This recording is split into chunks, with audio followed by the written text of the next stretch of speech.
उतारो मेरे हाथ, तुझो दे सहारा, सुख दे का सारा, मेरे भजनों पे हारो भोले माँ। ओ माँ, ओ माँ, ओ माँ, लेके तू जाके कल जो मन की जंगल, दरियार से उतारो भोले माँ। तुझो दे सहारा, सुख दे का सारा, मेरे भजनों पे हारो भोले माँ। ओ माँ, ओ माँ, ओ माँ, ओ माँ, ओ माँ, लक्ष्मी माँ, ओ माँ, लक्ष्मी माँ। बोले लक्ष्मी मैया की जय हो, बोले मैया लक्ष्मी की जय हो, यादा दुर्वश सापतः सैन्द्रो लोकस्य नृप दीनेस्त्रया निबुद्धनं क्रियाहीश्वर। भागवत के अष्टम स्कंद के चौथे अध्याय में माता लक्ष्मी का आविर्भाव की बात है। माता लक्ष्मी उस समय भगवान विष्णु के बगल में, थोड़ा सा ट्यूनिंग दीजिएगा, भगवान विष्णु के पाद पद्मों में चरण दबा रही थी। और आप सबको भी थोड़ा देर पहले बताया भी कि चरण क्यों दबाना चाहिए, चरण दबाने से कैसे भगवान भी प्रसन्न हो जाते हैं। और मैया लक्ष्मी आज चरणों में बैठी हैं और कमल की माला पहनी है। कमल की पुष्प की माला मैया के एक पहनी हुई है, एक सिरहाने रखी हुई है। और उसी समय क्या होता है, दुर्वासा जी आ जाते हैं। दुर्वासा जी आते हैं, भगवान विष्णु को, मैया लक्ष्मी को प्रणाम करते हैं। भगवान विष्णु से कहते हैं, प्रभु नमो नारायणाय। मैया लक्ष्मी को प्रणाम करती हैं। मैया लक्ष्मी कमलभ्यो नमः। मैया लक्ष्मी कहती हैं कि हे भृगु, आपका सौभाग्य दिन दुगुना रात चौगुना बढ़े, कल्याणमस्तु। और उसके बाद मैया क्या करती हैं, सुंदर सा कमल का फूल जो है वह दुर्वासा ऋषि को प्रदान करते हैं। देखो फूल में लक्ष्मी का कैसे वास होता है। और कमल का फूल तो मैया को बहुत प्रिय, बहुत प्रिय। क्यों? क्योंकि भगवान विष्णु जल के ही चारों तरफ, यानी जल में ही रहते हैं। और भगवान विष्णु अपनी नाभि कमल से ब्रह्मा जी को प्रकट किए, इसलिए भगवान का आसन कमल। और इसलिए मैया का भी प्रिय फूल क्या है, तो कमल है। वो कमल की माला 108 वाली दे दिए दुर्वासा ऋषि को। दुर्वासा ऋषि पहन लिए, बड़ा प्रसन्न कि मैया लक्ष्मी ने खुद अपने हाथों से मेरे गले में वो कमल का हार डाला। उस माला को पहनते बड़ी प्रसन्नता से रास्ते में चले जाते हैं। और जैसे जा रहे हैं तो देख रहे हैं ऐरावत पर सवार होकर के, गजेंद्र पर सवार होकर के इंद्र मस्ती में झूमता गाता हुआ चला आ रहा है। इंद्र को देखा, पोशाक बहुत सुंदर, माथे पर तिलक चंदन लगा है, पर गले में माला नहीं। सोचा ये लक्ष्मी मैया का माला अरे इंद्र को दे दे, क्योंकि इंद्र भी तो एक महान देवता है और सारा प्रजा का पालन पोषण करता है। तो इधर दुर्वासा जी ने उस माला को खोल करके इंद्र के गले में डाल दिया, पर इंद्र ने उस माला की कदर ही नहीं की। कभी कभी होता है कोई मेहनत से कहीं से बड़ा मुश्किल से कोई फूल तोड़ के लाता, कई लोग जिधर तिधर फेंक देते हैं। जब इंद्र ने कदर नहीं की, उसी माला को इंद्र ने हाथी के गले में डाल दिया। हाथी तो हाथी, उस ऐरावत ने क्या किया, उस माला को लेकर के पैर के तले में कुचलने लगा। जैसे कुचला, इधर दुर्वासा ने देख लिया और दुर्वासा जी ने कहा, ए इंद्र, ये तूने क्या किया? मैया लक्ष्मी का कृपा का तूने अनादर किया। ये कोई साधारण पुष्प नहीं था इंद्र, अरे ये तो मैया लक्ष्मी का दिया हुआ प्रसाद था और तुमने इसका मान सम्मान नहीं किया। इसको तूने जो है पैरों के नीचे कुचल दिया। अब तुम पर मैया लक्ष्मी कभी प्रसन्न नहीं रहेगी। ये जो तुम्हारा ऐश्वर्य है, ये जो तुम्हारा बल है, ये जो तुम्हारा सिंहासन है, इससे तुम च्युत हो जाओगे, ये सब तुम्हारा चला जाएगा। इधर वही हुआ, जैसे ही जान गया कि मैया का अपमान किया, लक्ष्मी मैया का अनादर हुआ है, तो इधर सभी दैत्यों ने इस मौका का अवसर उठा करके अलक्ष्मी के साथ स्वर्ग पर चढ़ाई कर दी और दैत्यों का विजय हुआ। स्वर्ग में अलक्ष्मी का राज्य हो गया। अब देवता लोग मारा मारा फिरने लगे, भटकने लगे। आए ब्रह्मा जी के पास। ब्रह्मा जी ने कहा, हम क्या करें? और करो मैया का अपमान, और करो देवी का अपमान, क्योंकि शास्त्र में आई है, यत्र नारी पूज्यन्ते तत्र रमन्ते देवता। जहां नारी की पूजा होती है, नारी का सम्मान होता है, वहीं पर देवता का वास होता है। और जहां नारी का अपमान हो, वहां कभी देवता का वास नहीं हो सकता, वहां कोई सुख शांति की अभिवृद्धि हो ही नहीं सकती। ब्रह्मा जी ने कहा, हम क्या करें? अब एक ही उपाय है। कहा क्या? कहा समुद्र मंथन। और समुद्र मंथन से मैया लक्ष्मी प्रकट होंगी और वह फिर से जो तुम लोगों ने अपवित्र कर दिया, उनका अपमान कर दिया, और उस अपमान का अब परिशोधन करके वो प्रकट होंगे। और इसमें मैया लक्ष्मी का भी एक थोड़ी सी गलती हुई थी पूर्व पहले। क्या गलती हुई थी? एक बार भगवान विष्णु के साथ मैया लक्ष्मी विहार कर रही थी। मैया लक्ष्मी से कहा, देखो सब तरफ देखना पर उत्तर दिशा में मत देखना। मना किया। देखो जहां मना किया जाता है ना, वही ज्यादा ध्यान जाता है। किसी को कहा तो इधर मत देखना, तो कहीं नहीं देखेगा, उधर ही देखेगा। अब मैया का मन भी उत्तर दिशा की तरफ देखने के लिए ललायित होने लगा, रहा नहीं गया। उत्तर दिशा की तरफ जब देखी तो बड़ा लुभावन दृश्य दिखाई पड़ा, सुंदर बगीचा दिखाई पड़ा। अब अपने को रोक नहीं पाई, उस बगीचे की तरफ बढ़ गई। और जब बढ़ गई, इतना ही नहीं, उस बगीचे में जाकर के फल को भी तोड़ा। अब फल को तोड़ करके वह प्राप्त करके जब आई, भगवान विष्णु ने कहा, तुझे तो मना किया था उत्तर की तरफ मत जाना, और तुमसे बहुत बड़ा अपराध हो गया लक्ष्मी, इसलिए मैं तुम्हें ये श्राप देता हूं कि तुम्हें उस माली के यहाँ कृपा बरसानी होगी, उसके यहाँ तुम्हें काम करना पड़ेगा, तुम्हें मृत्यु लोक में जाना पड़ेगा। वहां भगवान विष्णु के भी आंख में आंसू आ गया कि देखो मैंने इसको मना किया, फिर भी ये नहीं मानी।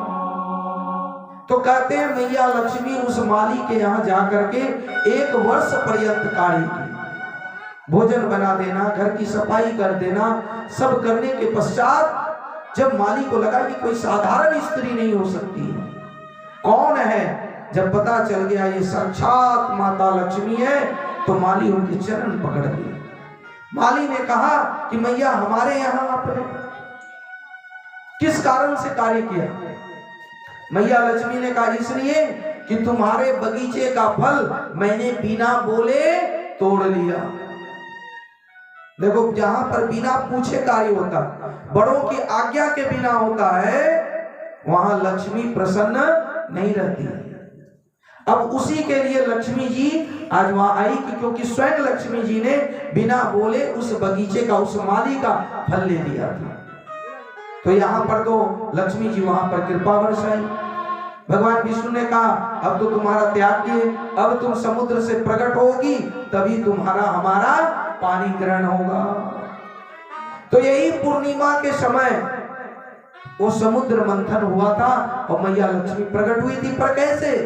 तो कहते हैं ब्रह्मा जी ने कहा कि समुद्र मंथन करो।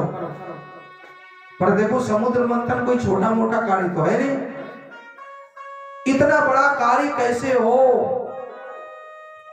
तो देखो बड़ा कार्य करने के लिए सबका सहयोग चाहिए, और सबका मतलब सिर्फ अच्छे लोगों का नहीं, जो बुरे लोग हैं उनका भी सहयोग चाहिए। ब्रह्मा जी ने कहा देखो दैत्यों को साथ में लो, और बिना दैत्य के सहयोग के तुम इतने बड़े कार्य नहीं कर सकते, उसमें विघ्न आएगा, बाधा आएगा, और जिस अमृत तत्व को तुम प्राप्त करना चाहते हो वो अमृत की प्राप्ति नहीं हो पाएगी। कहा दैत्य मेरे बात मानेंगे? कहा बिल्कुल मानेगा, उसको भी मान दो, उसको भी सम्मान दो, और उसको पीठ ठोको, हाँ बस तुम ही हो, तुम ही हो। अरे नाम से थोड़ी कोई बड़ा होता है, काम से होता है, और काम से नाम स्वयं चला आता है। तो दुर्वासा जी के माध्यम से ब्रह्मा जी ने सभी देवताओं को एक कथा सुनाई कि देखो एक बार एक राजा के बड़े से बक्से में एक सांप घुस गया, और जिस बक्से में घुसा था उसमें चूहा भी पहले से रहता था। अब सांप सोचा कैसे बाहर निकले, अब तो इसमें पता नहीं कितना दिन रहना पड़ेगा। और जैसे चूहे पर नजर पड़ी, सांप चाहता तो चूहे को खा सकता था, मार सकता था, पर सांप ने अपने आप को रोका नहीं। अभी इससे काम बनाना है, काम लेना है, और काम लेने वाला क्या करता है? पहले ही हाथ जोड़ देता है, ऐसे प्रणाम करेगा उससे। पता है ना, जब कोई वोट मांगने आए, कोई काम बनाने आए, तो ये कलयुग नहीं करजुग है। करजुग में हाथ जोड़ लोगे तो बड़ा से बड़ा काम बन जाता है। तो हाथ जोड़ लिया सांप ने, अरे चूहे मामा राम राम, क्या खबर है, क्या समाचार? अरे ये बक्से में कब से हैं? कहा हम तो आते जाते रहते हैं, उछल कूद करते अंदर आते फिर बाहर चले जाते हैं। कहा अब तो हम यहाँ बड़ा बूढ़ा फंस गए। चूहा मामा ने कहा अरे फंस गए मतलब? कहा कि अब तो हम इस बक्से से बाहर ही नहीं निकल पाएंगे, ये बहुत बड़ा लकड़ी का बक्सा है। चूहा ने कहा मामा जब बोला है तुम हमको तो भांजे चिंता मत करो, अरे इस लकड़ी के बक्से में ऐसा छेद बनाऊंगा कि दोनों मामा भांजा सैर करेंगे। सांप तो यही चाहता था, चूहा को मामा बना करके, बड़ा बना करके लकड़ी के बक्से में उससे छेद करवा लिया। जब छेद करवा लिया तो सांप बाहर निकल गया, और बाहर निकला तो चूहा भी बाहर निकला, और जैसे चूहा बाहर निकला तो सांप ने गप से पकड़ लिया। जब सांप को पकड़ लिया तो सांप ने कहा कि मामा कैसा मजा आ रहा है? तब जाकर के मामा कहता भांजा तो ये क्या कर रहा है? अरे हम लोगों के बक्से के अंदर दोस्ती हुई थी, मित्रता हुआ था, हमने तुम्हारे लिए निकलने का रास्ता बनाया और तुम ही हमको खा रहे हो। कहा देखो मामा और भांजा का दोस्ती जब तक बक्से के अंदर थे तब तक, अब काम बन गया तो कौन मामा और कौन भांजा? तो जब तक काम नहीं बना था तब तक तो हाथ जोड़ना पड़ा। अब तुम्हारे जैसे बहुत चूहे मिलते रहेंगे और इस प्रकार से उस चूहे को खाना। ब्रह्मा जी ने कहा यदि समुद्र मंथन करना चाहते हो तो दैत्यों से भी प्रणाम करो, नहीं चाहते हुए भी उसका पीठ ठोको, उसकी बड़ाई करो और उसको अपने दल में मिलाओ, और मिला करके तब समुद्र मंथन करो, तभी जाकर के मैया लक्ष्मी और अमृत प्रकट होंगी।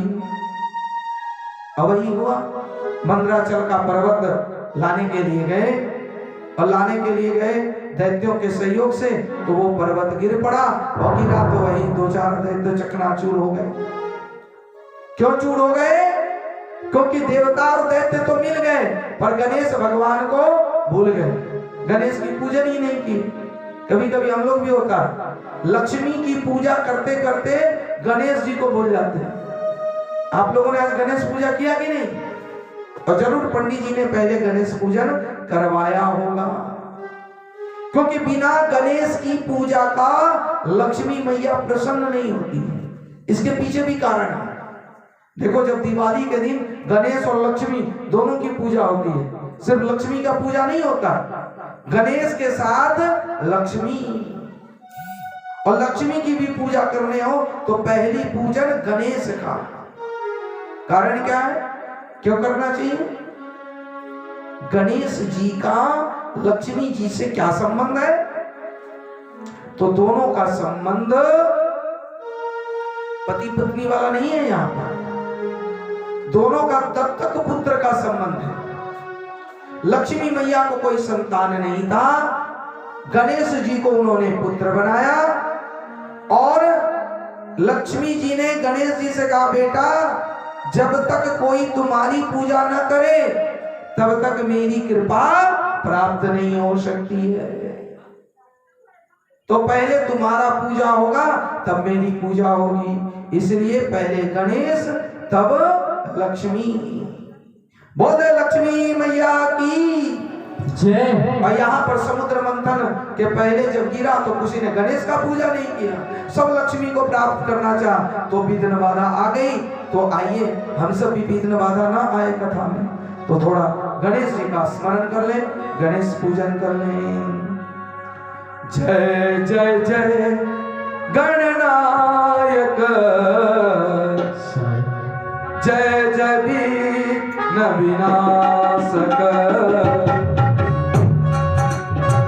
जय जय जय गणनायक, जय जय विनाशक, हे शुभंकरदायक, विद्या बुद्धि प्रदायक, हे सुमंगलदायक, विद्या बुद्धि प्रदायक, गजवदना गौरी नंदन, गजवदना गौरी नंदन, लंबोदर शिव लंबोदर, लंबोदर शिव शंभो नंदन, जय जय जय गणनायक, जय जय विघ्न विनाशक, जय जय जय गणनायक, जय जय विघ्न विनाशक।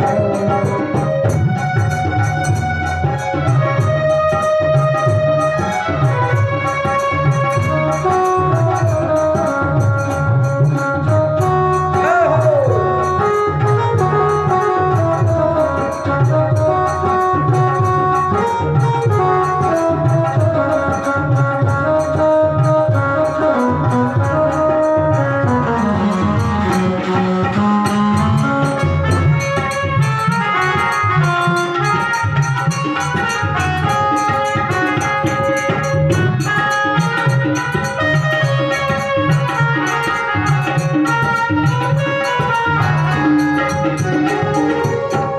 हे शुभंकरदायक,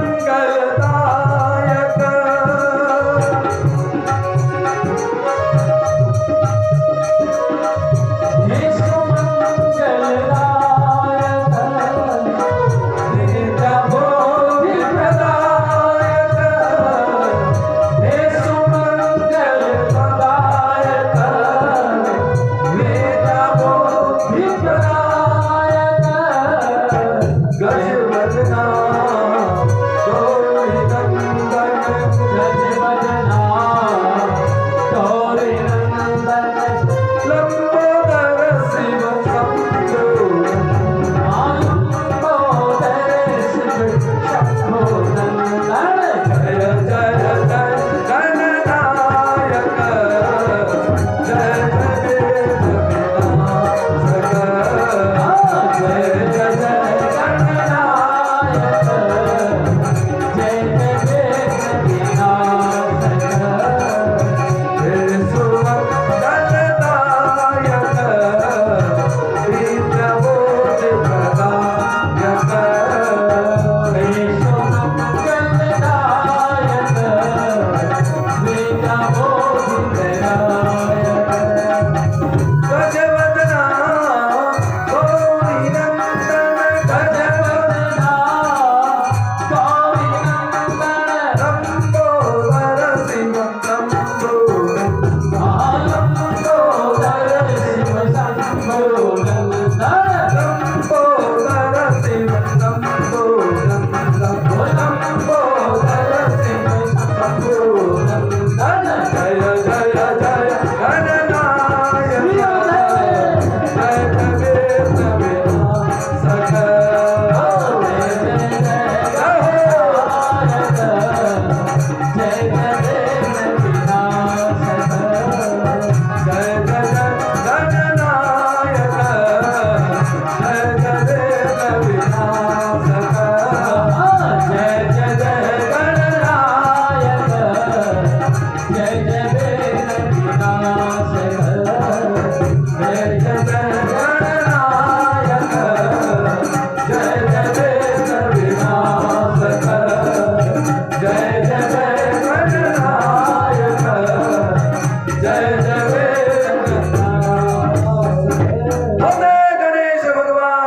गरुड़ जी भी सहायक हुए और भगवान विष्णु की सहायता से मंदराचल पर्वत समुद्र में स्थापित हुआ।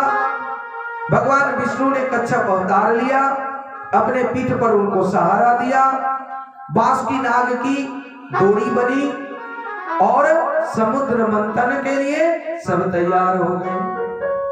और मंथन में दैत्य लोग, देवता लोग आगे लगे, दैत्य लोग पीछे। दैत्य ने कहा है हम छोटे बाप का बेटा है क्या, हम भी बड़े बाप का बेटा है, हम पीछे नहीं लगेंगे, हम तो आगे रहेंगे। इस प्रकार से देवता यही चाहते थे, तुम ही आगे लगो। और देवता हो गए पीछे पूंछ की तरफ और दैत्य लगे मुंह की तरफ। कई लोगों को ना सीधा बोलो तो उल्टा समझते हैं और उल्टा जब बोलो तब सीधा समझते हैं।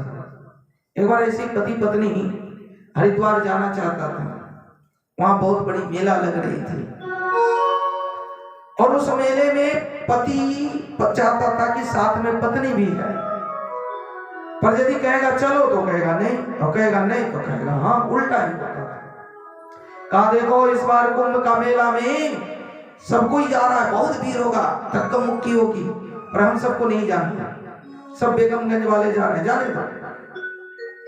उसने कहा हाँ सब जाएगा और हम घर ही में रहेंगे, हमको भी जाना है। कहा ठीक है जा रही हो तो घर से कुछ बनाना मत, बिना बनाए ही सब कुछ लेके चलना है। अच्छा ऐसे कैसे होगा, बाहर का नहीं खाएंगे, घर से ही बना के ले जाएंगे। पति यही चाहता था, उल्टा बोलते बोलते बोलते हरिद्वार तक आ गया अपना काम बनाते। और जब आया तो हर की पौड़ी में नहाने के लिए सबसे पहले पति गया और पति नहा के चला आया।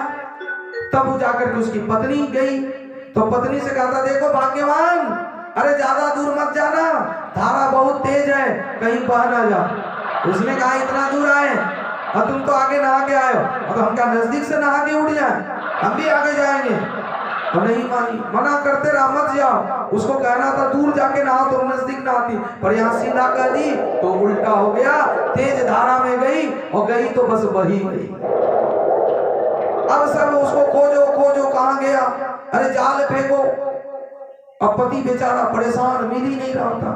जाल फेंकने वाला से कहा अरे इधर पानी की दिशा में क्या खोज रहे हो, जीवन भर उल्टा सुनी है, उल्टा की है, उल्टा ही बही होगी, उल्टा खोजो शायद मिल जाए। तो ऐसे भी कई लोग होते हैं जो सीधा बोलो उल्टा करते हैं, उल्टा सुनते हैं। तो यहाँ पर दैत्य को कहा कि हम तो पीछे नहीं लगेंगे, वो आगे लग गया और इस तरह से जो है रस्सी पकड़ करके समुद्र मंथन होने लगा। तो कहते जब मंथन हुआ बांस की नाग से गरम गरम धुआं फुफकार निकलने लगा और दैत्य परेशान हो गए। और जब परेशान हो गए तब करे तो क्या करे, भाई जानबूझ करके सामने लिया है, अब तो छोड़ भी नहीं सकता। अब फुफकार निकलते हुए यहाँ सबसे पहले जो है कालकूट विश्व निकल गया। देव देव महादेव भूतात्मन भूत भावना त्राहिणं शरणं यद्देव विशाद ततः करतलीय व्यापी हलाहल विषम अभ्यक्षरं वृषं भूतभावना। जब विष निकला तो कौन पिए, तो सबको याद आया कि भोलेनाथ ही विष का पाचन कर सकते हैं, पचा सकते हैं, क्योंकि वो देवों के देव हैं, महादेव हैं। सब उस हलाहल विष को लेकर के भोले बाबा के पास आए और आकर के उनके करतल पर थमा दिया। तब निज करतल पर उठा या हलाहल पान और उसी काल शंकर हुए नीलकंठ भगवान। बोल नीलकंठ भगवान की जय हो, नीलकंठ भगवान की जय हो। भगवान ने रा बोल करके मुंह खोला और मां बोल करके बंद कर लिया और गले में ही विष को रख लिया और फिर आगे चल करके समुद्र मंथन प्रारंभ हुई। कामधेनु गाय निकला। अब कामधेनु गाय अच्छा चीज है तो दैत्य और देवताओं ने निर्णय लिया ये दूसरे को देना चाहिए। पहला फल हो, बढ़िया हो तो उसको दान कर देना चाहिए, उसको बांट करके खाना चाहिए। ऋषि मुनियों को दिया, कहा हे मुनियों, इसका आप दूध पिए और इसका घी से आप हवन करें और उसके पश्चात आप अपने यज्ञ कर्म को पूरा करें। इधर जो है कामधेनु गाय ऋषियों को दिया। आगे समुद्र मंथन हुई, चंद्रमा निकला तो चंद्रमा ठंडा होता है, कहा भोलेनाथ को विष दिए हैं तो उसके मस्तक पर सुशोभित होना चाहिए और उसके मस्तक पर विराजित हुआ चंद्रमौली। बोले प्रेम से शंकर भगवान की जय। आगे चल करके फिर समुद्र मंथन हुआ, उच्च श्रवा घोड़ा निकला, वह घोड़ा जो है राजा बलि ने लिया। और फिर समुद्र मंथन हुआ तो ऐरावत हाथी निकली और हाथी देवताओं ने लिया। फिर जब समुद्र मंथन हुआ तो पारिजात वृक्ष निकला, उस पारिजात वृक्ष को, कल्प वृक्ष को देवता और दैत्य ने मिलकर के स्वर्ग में स्थापित किया कि जो स्वर्ग का राज्य करेगा उसका होगा। फिर समुद्र मंथन आगे हुआ तो रंभा आदि अप्सराएं निकली, 14 रत्न निकला और उसी 14 रत्न में से एक जो है महालक्ष्मी सुंदर सा हाथ में कौस्तुभ मणि लिए हुए प्रकट हो गई। बोले मैया लक्ष्मी की जय हो, लक्ष्मी मैया की जय हो, लक्ष्मी मैया की जय हो। जब लक्ष्मी मैया प्रकट हुई, मैया लक्ष्मी के हाथ में वरमाला था, कौस्तुभ मणि। लो मल्लैया लक्ष्मी भगवान शिव जी नारायण के गले में पकड़ो। मैया लक्ष्मी वरमाला लेकर के खड़ी रही स्वागत में। और मैया लक्ष्मी के उस सभा मंडप में बहुत लोग उपस्थित थे, दैत्य भी था, ऋषि मुनि भी थे, शंकर भी थे, भोले बाबा भी थे, ये लोग सब थे, देवर्षि नारद भी थे। पर मैया लक्ष्मी ने सबको नकार दिया कि देखो ज्यादा त्याग करना भी अच्छी बात नहीं है, त्याग कर दोगे तो फिर अपने लिए कुछ रखोगे ही नहीं तो घर गृहस्थी चलेगी कैसे। मैया लक्ष्मी ने ऋषि मुनि को नकार दिया। नारद जी को भी गले में वरमाला नहीं डाला कि हमेशा जब देखो नारायण नारायण करते रहते, कभी और तो ध्यान ही नहीं देते। इधर दैत्यों को तो बिल्कुल नकार दिया और सब देवताओं को भी नकार दिया, ये तो बहुत भोग विलासी है। अंत में भगवान विष्णु पर उनकी नजर पड़ी, नारायण पर नजर पड़ी और मैया लक्ष्मी ने नारायण के गले में वरमाला डाल दिया कौस्तुभ। बोले लक्ष्मी नारायण भगवान की जय हो, लक्ष्मी नारायण भगवान की जय हो, लक्ष्मी नारायण भगवान की जय हो। और तभी से मैया लक्ष्मी नारायण की हो गई।